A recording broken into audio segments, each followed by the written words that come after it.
శివశ్చ హృదయం విష్ణుః విష్ణుశ్చ హృదయం శివః. పూర్వము ద్రావిడ దేశమున ఒక వితంతువు ఉండేది. ఆమెకు సంతానము గాని బంధువులు గాని లేరు. ఆమె ఇంకొకరి ఇళ్లలో దాసి పని చేసి వారు సంతోషము కొరకు ఏదైనా వస్తువు ఇస్తే ఆ వస్తువులను ఇతరులకు ఎక్కువ ధరకు అమ్మి ఆ విధంగా తన వద్ద పోగు చేసిన డబ్బును వడ్డీలకి ఇచ్చి మరింత డబ్బు కూడబెట్టింది. ఈ విధంగా కూడబెట్టిన డబ్బును వడ్డీలకు ఇస్తూ ఉన్నవారి ఇంట దాసి పని చేస్తూ జీవిస్తూ ఉండేది. ఎంత సంపాదించినా లాభమేముంది? ఒక్కరోజు దేవుడికి నమస్కరించలేదు, ఉపవాసం ఉండుట గాని చేయలేదు.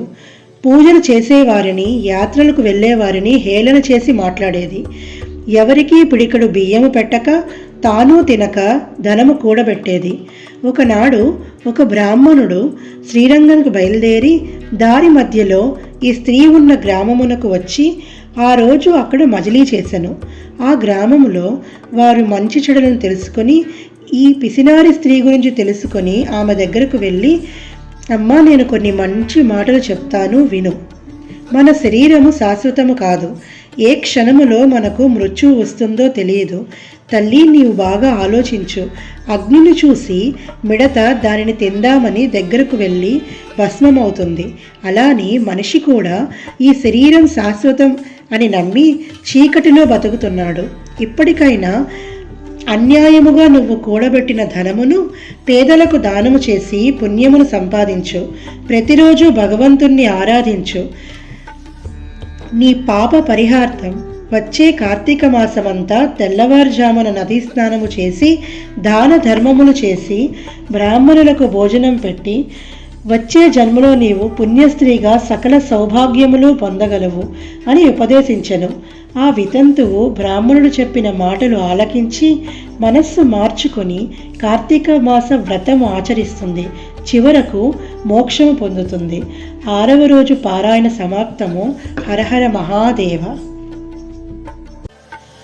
శివశ్చ హృదయం విష్ణుః విష్ణుశ్చ హృదయం శివః.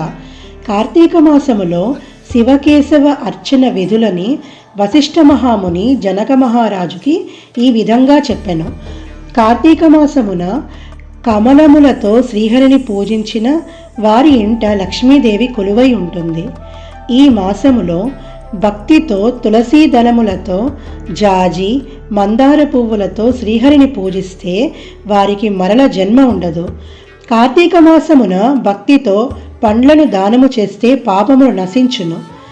ఉసిరికాయలతో ఉన్న ఉసిరి చెట్టు కింద శ్రీహరిని పూజించుట వలన వారికి మరణము ఉండదు. ఈ మాసమందు బ్రాహ్మణులతో వనభోజనము చేసిన వారి పాపములు పోవును. శ్రీహరి ఎదుట జపము, హోమము, దేవతార్చన చేయటం వలన వైకుంఠ ప్రాప్తి కలుగును. ఈ మాసములో బృందావనమున ఆవు పేడతో అలికి రంగవల్లులలో శంఖ పద్మాలను ముగ్గులు పెట్టడం వలన శ్రీహరికి ప్రియురాలు అగును.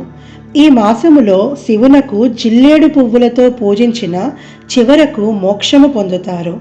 తులసి గంధముతో సాలగ్రామమును పూజించినవాడు పాపాలు పోయి విష్ణులోకానికి వెళ్తారు. కార్తీక మాసమందు తిలాదానము, మహానదీ స్నానము, బ్రహ్మపత్రి భోజనము, అన్నదానము 4 ధర్మములు చేయవలెను. ఈ మాసమున శుక్ల ప్రతిపత్తి నాడు, పూర్ణిమ నాడు, అమావాస్య నాడు ప్రాతస్నానం ఆచరించిన అశక్తులు పూర్ణ ఫలము పొందుతారు.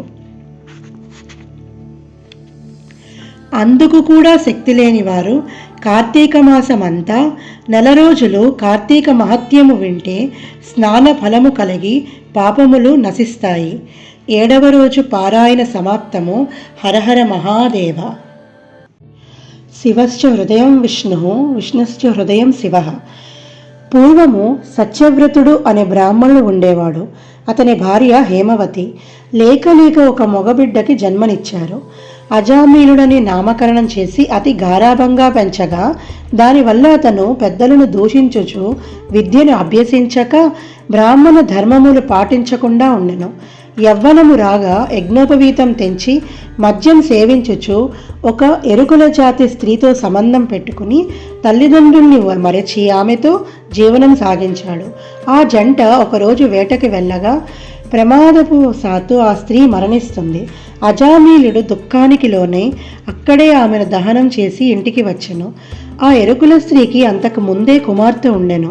అజామీలుడు విచక్షణారహితంగా ఆ కుమార్తెతో కలిసి ఒక కుమారుని కనెను. వారిద్దరూ ఆ బాలునికి నారాయణ అని పేరు పెట్టి చాలా అపురూపంగా పెంచసాగాను. నారాయణ నారాయణ అని కొడుకుని పిలవడం వలన తమ పాపమును నశించి మోక్షము కలుగుని అని తెలియకుండానే ఆ పేరుతో పిలిచేవారు కుమారుణ్ణి. కొంతకాలమునకు అజామీలుడు రోగగ్రస్తుడై మంచము పట్టాడు. ఒకనాడు భయంకర ఆకారంలో యమపాసాది ఆయుధాలతో యమభటులను చూసి అజామీలుడు భయపడి కుమారుడి మీద ఉన్న ప్రేమతో అతన్ని విడవలేక నారాయణ నారాయణ అని పిలుస్తూ చనిపోయాను. అజామీలుడు నోట నారాయణ అనే పిలుపుకి మంగళాకారంలో ఉన్న శ్రీమన్నారాయణ దూతలు వచ్చి, ఓ యమభటులారా, వీడు మావాడు, మాతో తీసుకెళ్ళడానికి వచ్చాము అని చెప్పాను. దానికి యమదూతలు, అయ్యా మీరెవ్వరు? వీడు దుర్మార్గుడు, వీరిని నరకమునకు తీసుకుపోవుటకు వచ్చాము, వాడిని మాకు విడిచిపెట్టండి అని అన్నారు.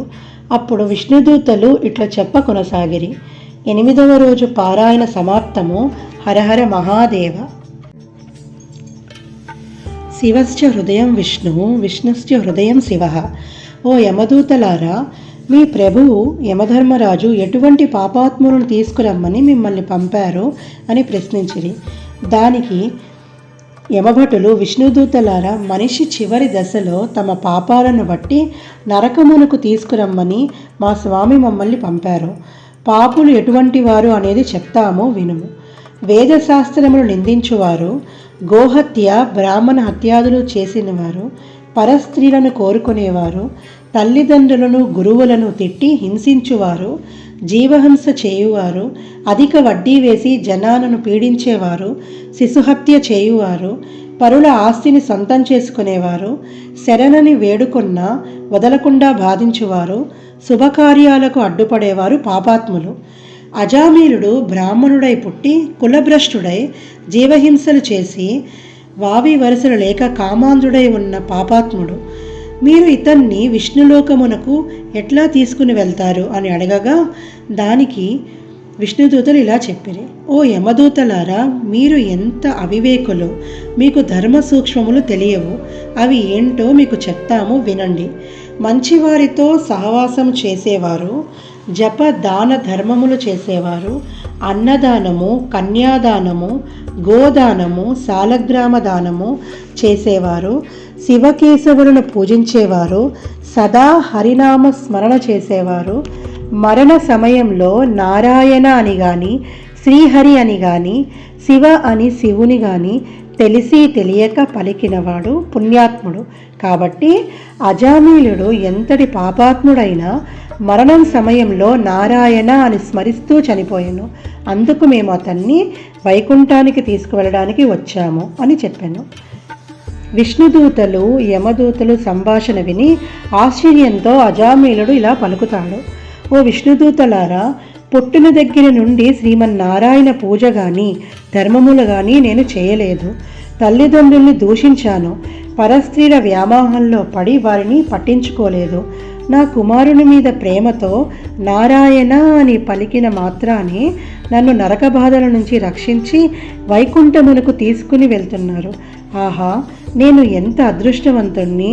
నా పూర్వజన్మ సుకృతము, నా తల్లిదండ్రుల పుణ్యఫలమే నన్ను రక్షించింది అని పలికి సంతోషముగా విమానమెక్కి వైకుంఠమునకు వెళ్ళను. తెలిసి తెలియక నిప్పును ముట్టుకుంటే ఎలా బొబ్బలు ఎక్కుతాయో అలాగే తెలిసి తెలియక శ్రీహరిని స్మరిస్తే సకల పాపములు నశిస్తాయి. 9వ రోజు పారాయణ సమాప్తము. హరహర మహాదేవ. శివశ్చ హృదయం విష్ణువు విష్ణుశ్చ హృదయం శివ. అజామీలుని కథను చెప్పమని జనకుడు వశిష్ఠ మహర్షిని కోరుతాడు. అజామినుడు పూర్వజన్మలో మహారాష్ట్ర దేశమున ఒక శివాలయంలో అర్చకుడిగా ఉండేవాడు. అతడు తన అందం చేతను, సిరి సంపదల వలన, బలము వలన గర్వంతో పరస్త్రీల వ్యామోహంలో పడి శివారాధన చేయక ఆలయం యొక్క ధనము అపహరించి శివునకు ధూప దీప నైవేద్యములు పెట్టక చెడు సహవాసాలతో విచ్చలవిడిగా తిరుగుతుండేవాడు. ఇతను ఒక బ్రాహ్మణ స్త్రీతో సంబంధం పెట్టుకోగా ఆమె భర్త చూసి చూడక ఉండి ప్రతిరోజు భిక్షాటనము కోసం ఊరూరు తిరిగి ఇంటికి వచ్చెను. ఒకరోజు బాగా ఆకలిగా ఉన్న భర్తని విసుక్కుంటూ భోజనం సరిగ్గా పెట్టకపోవడాన్ని చూసి భర్తకి కోపం వచ్చి ఆమెను కొట్టెను. ఆమె తిరిగి భర్తని కర్రతో కొట్టి ఇంటి నుండి గెంటవేసెను. భార్య విసుగుతో దేశాటన వెళ్ళిపోయెను. కొన్ని రోజులకి తన తప్పు తెలుసుకొని ఒక కూలివానికి కొంత ధనం ఇచ్చి తన భర్తని వెతికి ఇంటికి తీసుకురమ్మని పంపెను. కొంతకాలానికి శివార్చకుడికి తెలియని వ్యాధి వచ్చి మరణించాడు. నరకంలో చాలా బాధలు అనుభవించి ఇంకో జన్మలో మనిషిగా పుడతాడు. సత్యవ్రతుడను బ్రాహ్మణుడకు కుమారుడై కార్తీక మాసమున నదీ స్నానము చేసి దైవ దర్శనము చేయుట వలన 7 జన్మల పాపములు పోయి అజామిలుడై పుట్టెను. ఈ జన్మలో మరణ సమయమున నారాయణ అని శ్రీహరిని స్మరించుట వలన వైకుంఠమునకు వెళ్తాడు. శ్రీహరిని ధ్యానించటం, శ్రీహరి కథలు వినడం, కార్తీక మాస స్నాన ప్రభావము వలన ఎటువంటి వారికైనా మోక్షము వస్తుంది. 10వ రోజు పారాయణ సమాప్తము. హరహర మహాదేవ.